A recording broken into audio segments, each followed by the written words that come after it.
বিসমিল্লাহির রহমানির রহিম। আসসালামু আলাইকুম। আল্লাহর রহমতে আশা করি সবাই ভালো আছেন। সবার ঈদটা কেমন কাটলো? আশা করি সবারই ভালো কাটলো। ঈদটা আবার ভুল বলতেছি কেন? এই যে দেখুন, এটা আমি আজকে মাছের মাথা দিয়ে বরবটি সিম আর একটা আলু চচ্চড়ি করব হালকা কাঁচামরিচ আর সর্ষে বাটা দিয়ে। দেখুন, এটা একটা বাটা মাছ, বড় বাটা মাছের মাথা আমি কেটে নিছি। কাটার আগে একবার আমি ভিডিও করে দেখাইছি। আমার ভাইজি বাইরের দেশ থেকে কল দেওয়ার কারণে ভিডিওটা কাটি গেছে, তাই আমি আবার এটা স্কিপ হয়ে যাওয়ার কারণে এটা আবার টুকরা টুকরা দেখাইতেছি। এটা একটা বড় বাটা মাছ 3 কেজি ওজনের আনছিল রোজা 8টা নাকি 9টার মধ্যে। তো রেসিপি করলে তেমন খাওয়া যায় না মাছের মাথা দিয়ে, তো এই জন্য আমি করি নাই, রাখে দিছি। এক পাশ নিচে আরেক পাশ রেখে দিছি। তো আজকে এটা দিয়ে বরবটি সিমের একটু চচ্চড়ি করবো, আপনাদের সাথে শেয়ার করতেছি। দেখুন, আমি মাছের মাথাটা কেটে ধুয়ে পরিষ্কার করে নিয়েছি। এখন একটু হলুদ আর মরিচের গুঁড়ি দিয়ে লবণ দিয়ে মেখে নিলাম। মেখে হালকা একটু সামান্য তেলের মধ্যে ভেজে নেব, কারণ বেশি ভাজলে মাছের গ্যারানটা চলে যাবে। এটা পুরোটাই কিছুটা ইলিশ মাছের গ্যারান লাগতেছে, খুবই ভালো লাগতেছে কাঁচা গ্যারানটা। দিয়ে দিলাম ভাজার জন্য। বিসমিল্লাহির রহমানির রহিম।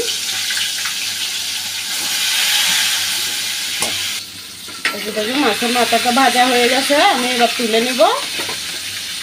হালকা করে ভেজে নিলাম। মাছের মাথাটা ভাজার পরে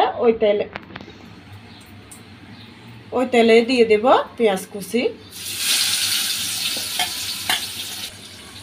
এবার ছোটো 4 চামচগুলোতে 1 চামচ উঁচু করে রসুন বাটা, সামান্য একটু করে আদা বাটা, এগুলো পেঁয়াজের সাথে দিয়ে আগে একটু ভেজে নেব। এবার 4 চামচে 1 চামচ হলুদের গুঁড়ি, আধা চামচ মরিচের গুঁড়ি, এটা একটু সামান্য করে ধনিয়া বাটা, আর এটা তেলে রাখা জিরা বাটা, এগুলো আমি এবার দিয়ে দেব। এবার দিয়ে দেবো তরকারির রান্না চিনি লবণ। এই যে 2-1 মিনিট কষানোর পরে এবার সর্ষে আর কাঁচামরিচটা বাটা দিয়ে দেব। আমি জিরা ধনিয়া এগুলো সব অল্প অল্প দিছি, কারণ কাঁচামরিচ আর সর্ষে একটু দেবো, তাই এটার প্রায় 2 চামচ হবে, 4 চামচ ছোটোগুলোয়। ছোটোগুলো একটু কষানোর পরে এবার মাছ ভেজে রাখা মাথাটা দিয়ে দেব। মাছের মাথা আর কি, সর্ষে আর কাঁচামরিচ রাখছি যে ওই বাটিটা, একটু পানি দিয়ে দিলাম। দেখুন, এগুলো পানিটা উতরাই যাওয়ার পর এবার বরবটি সিম আর আলু কেটে দিয়ে পরিষ্কার করে রাখাটা দিয়ে দেব। এই যে দিয়ে দিলাম।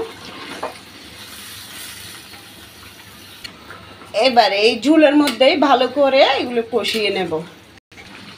এই যে দেখুন, আমি বাটি করে যে পানিটা দিছি ওই পানিটার মধ্যে আমি এভাবে কষিয়ে নিলাম 10-15 মিনিট ধরে আস্তে জালে। দেখুন, এটা কষানো হয়ে গেছে। এবার আমি আর একটু গরম পানি দিয়ে দেব। দেখুন, আলুটা সিদ্ধ হয়ে গেছে, দেখছেন। এবার আমি একটু গরম পানি দিয়ে দেব। এটা আর একটু ভালো করে সিদ্ধ হবে আর শুকাবে, গা একটু ঝোল রাখবো। এবার একটু টমেটো দিয়ে দেব। দিয়ে দিলাম টমেটোগুলো।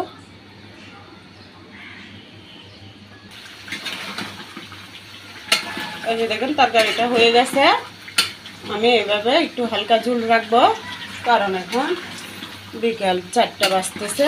রাত্রে খাওয়ার সময় আবার একটু গরম করতে হবে। তো আমার রান্নাটা কেমন হয়েছে আপনারা জানিয়েন।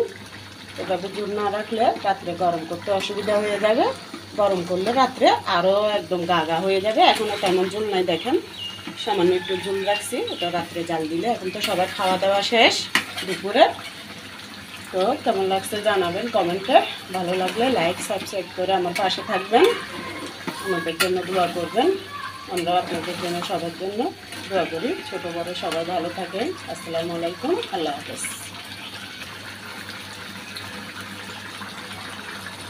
এই মাছটার রেসিপি আমি এই যে বড় মাছটা দিয়ে রান্না করছি, ওই মাছের রেসিপি আমি চ্যানেলে দিছি, যদি আপনাদের ভালো লাগে দেখে নেবেন।